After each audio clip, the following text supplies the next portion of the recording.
आज आमचा मटणाचा बेत आहे शेतात. आता आम्ही तुझ्याकडे मटण खायला आलो ना, तर मग आता कसं पाहुण्यांकडे आल्यावर कसं आता मी तुम्हाला म्हणणार अजून पाहिजे का तुला, मी म्हणणार नको नको नको नको, मग तू म्हणायचं अगं घे घे घे, मी म्हणणार अरे नको नको नको नको, मग तू आग्रह करायचास. हा आता मटण झालंय 720 रुपये किलो.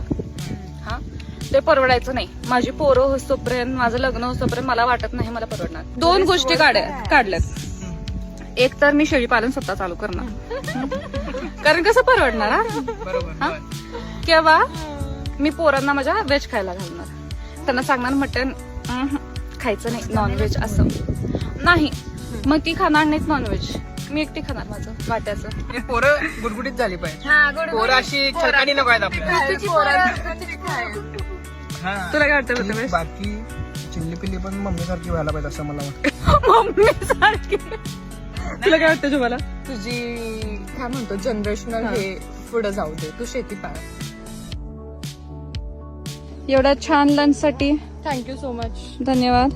Welcome welcome. परत आम्हाला असं बोलत राहा. परत असंच या तुम्ही काय